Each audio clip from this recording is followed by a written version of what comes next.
People who are narcissistic can show up like they're caring, like they're loving, like they're all for you, but you have to understand that these relationships that they build are transactional.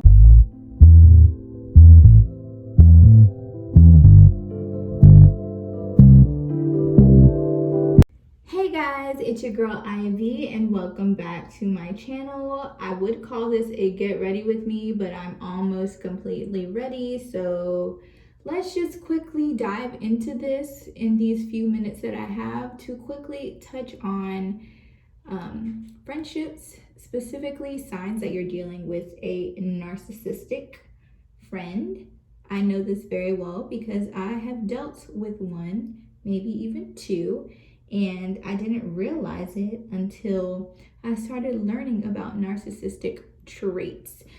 So I learned from Dr. Ramani, who I'm going to tag in the description box, the 5 magnets for a narcissist. Like, if you are a narcissistic magnet, you would fall in one of these 5 categories. Now, there are 4 of the 5 that I remember. I'll put all 5 of them in the description box.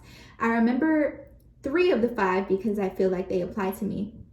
And then I know 1 of the 5 because I also had an alternative take on it. So according to Dr. Ramani, the 5 narcissistic magnets are people who are overly empathetic, people who are rescuers, people who forgive, people who are forgivers, and then there was one that was people who have parents that are narcissists. Now, the 3 of the 4 that I just listed that apply to me would be overly empathetic, rescuer, and a forgiver. So for me, I am very empathetic. I've grown up that way. That's why I try to be very cautious with how I say things to people, with how I say certain things to people. I try to be mindful of other people's feelings. I'm constantly taking other people's feelings into consideration. I can even give you an example right now that's unrelated to friends.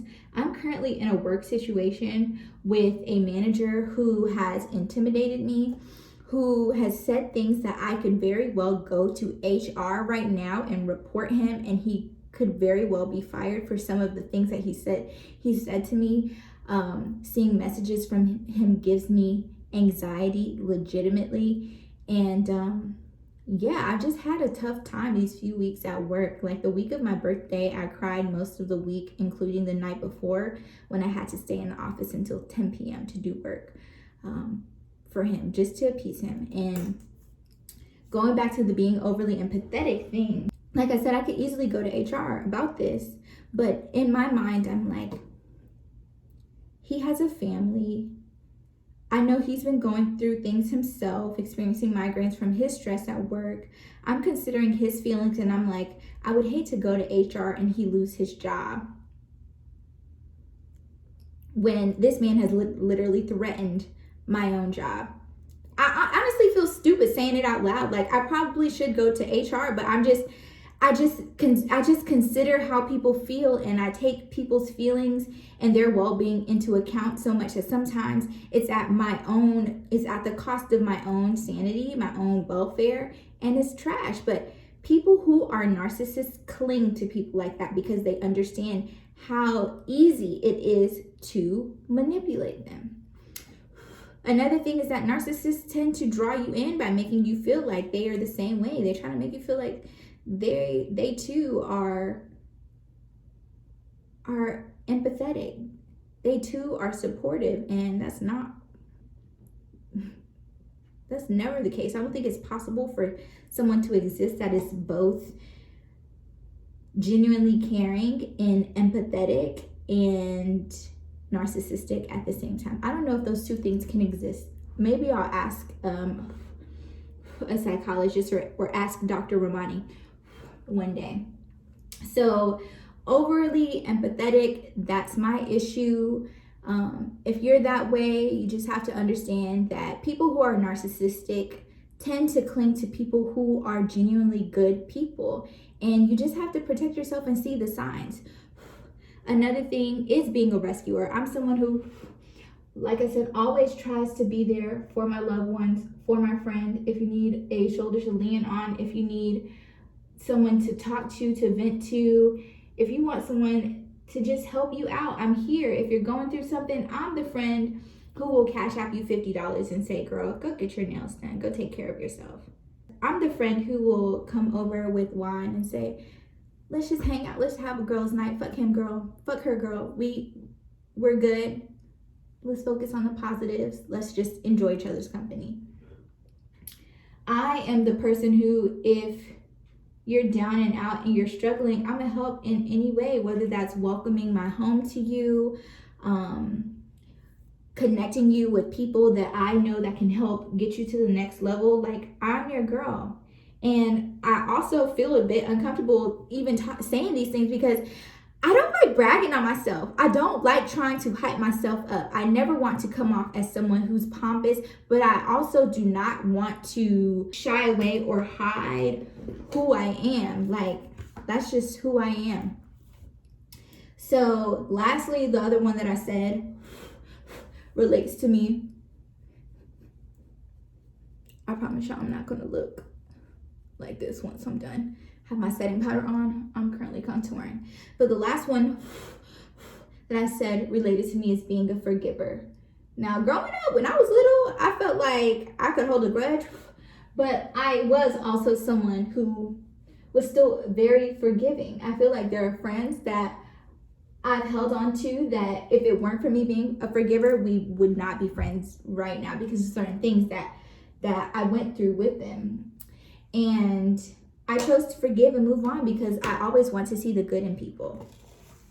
So those were the three of the five that applied to me. One that I wanted to throw in there was if you had a narcissistic parent. And the reason why I wanted to highlight this is people who had narcissistic parents, they're used to these patterns, they're used to these behaviors. They're drawn to these behaviors because it's what they're used to. That's why you tend to see a lot of people in toxic relationships, in abusive relationships, because this is what they're used to. This is what they associate with love and normalcy. But that's obviously not the case. And I also want to do the reverse and say, I believe that people who grew up in narcissistic households can also take on those narcissistic traits. And so I think being that I'm so introspective, like I've even considered if my behaviors were narcissistic. And because of course, when you're dealing with someone who is narcissistic, you have to understand they will make you feel like you're the problem. If you try to set a boundary, they will make it seem like, how dare you? To me, the amazing person I am, someone who's better than you, how dare you set a boundary? How dare you tell me that you want to choose you in a situation, that you want to consider your well-being over my own? I'm who's important. How dare you? How dare you challenge me? And that's what you'll get from a narcissist. Narcissists do not like boundaries. And that's how I lost one of my friends this year. For me, I'm someone, like I said, who's very introspective, so I can acknowledge when I've done something wrong. And I decided at the last minute, for my sanity, for my well-being, and for the sake of our friendship, that it was important to set a boundary in choosing not to partake in a certain project with her. Once again, I can say, and I even apologize to her, I chose to bow out at the last minute. We had an argument the night before, and at that time, I begrudgingly was like, okay, yeah, I'll still do it. And then that next morning, it was still heavy on my heart. I still felt really uncomfortable. I knew that I genuinely did not want to do it. And if I were to continue doing it, it would not be for myself. It would be for her, and it would be at the cost of my own happiness. And that was literally probably the first time I had like chosen myself over her in our friendship. Legit. And in me doing that, she just said okay when I hit her up that morning, and we hadn't talked. And like weeks later, I hit her up just to check on her, and she was short. Told her happy birthday. She was short. Finally, I'm just like, okay, I don't want to keep wondering like what's going on. Like, I know I did a thing, and so if I didn't apologize at that time, I was going to reach out to her and just like let her know, like, if I haven't done it already, I don't want to be in a low vibrational space of being prideful and not telling you sorry. So I apologize, because I understand doing that at the last minute may have hurt you. And in response, she pretty much compared me choosing not to do the show to the abuse that and I'm not laughing at the abuse that she's experienced, but she compared it to the abuse that she's experienced and said that it was extremely hurtful behavior, and she forgave me, but she would much rather that we continue to move on apart. And the reason why I chuckle is that at that point I realized she wasn't acknowledging her fault. She wasn't acknowledging what caused me to choose to walk away from doing the project with her. She was only thinking about self and what she wanted. And it seemed like the moment I set that boundary, she wanted nothing to do with me. And like I said, I'm not mad at her choosing not to be my friend anymore. But once again, up until that point, I hadn't done anything to her to show that I was a bad friend, to show that I was a disloyal friend. And it just seemed like as soon as I was no longer serving her, she was over me. When she realized that I was setting a boundary for myself, she wanted nothing to do with me. And yeah, that's just how that ended. Once again, with a narcissist, don't expect them to apologize. She hit me with the classic, I forgive you. And that was it. She tried to make it seem like I was the trash ass friend. But it's okay. Like, it's okay. I think honestly, she did me a favor, because I don't want people around me who clearly don't value me as a friend, for one, and two, treat me like I'm disposable when I don't do what they want.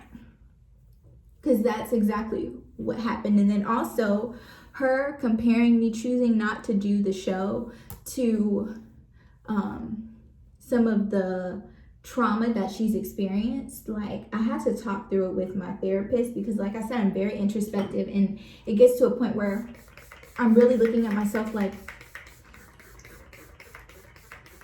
what can you do better? What should you have done differently? And outside of telling her sooner that I no longer wanted to do the project, and mind you, I made that decision that morning. So it was just, but besides that, I wasn't a bad friend to her, and she knows that. She knows that. I didn't ask much of her. If anything, I invited her to do a project with me, and she was happy to do it. And when she wanted to do her project, I was happy to support, until I realized it wasn't actually a collaborative effort. It was all about her, and she just wanted me there to fill in areas that she wasn't necessarily experienced in. Because I almost feel like if she didn't need me for those things, she wouldn't have thrown our friendship away the way she did over me deciding that I wanted to just support from the outside looking in. But yeah, you just have to be careful. You just really have to be careful because, like I said, people who are narcissistic can show up like they're caring, like they're loving, like they're all for you. But you have to understand that these relationships that they build are transactional. What they do for you, they expect to get something back. They always will expect to get something back. And once you set that boundary, they ain't fucking with it. Unless you bend the knee and let go of that boundary to appease them, the friendship's not gonna last. So that's it, you guys. I could have gone on longer. I've like filmed this, maybe this is like take 3 now. I didn't want it to be super long, but I'm pretty sure I will revisit this at a later date. Tell me, have you experienced someone who is narcissistic? Have you maybe been a bit narcissistic in the past? Let me know in the comments below. Don't forget to subscribe if you haven't already. And I will see you in the next video.